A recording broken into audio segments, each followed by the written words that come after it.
Si je vous demandais de décrire les paysages de la Louisiane, vous penseriez aux marécages, aux bayous, peut-être même aux alligators? Et donc, pas vraiment à ça.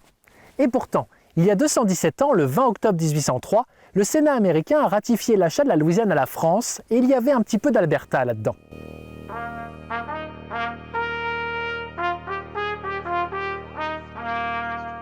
Milk River, à 20 km de la frontière américaine, se présente comme la ville sous 8 drapeaux.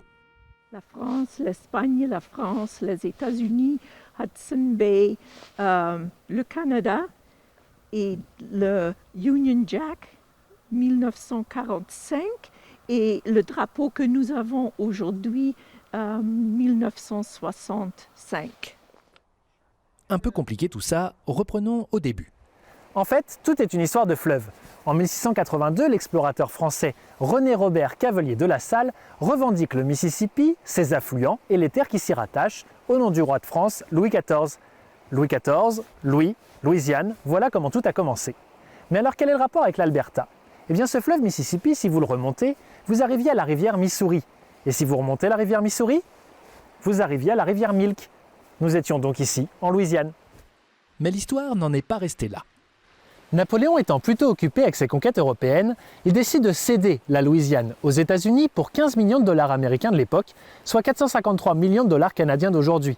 Mais ce n'est qu'en 1818 que Britanniques et Américains vont se mettre d'accord. Le 49e parallèle deviendra la frontière de ce que sont aujourd'hui les États-Unis et le Canada. La région devient canadienne pour de bon.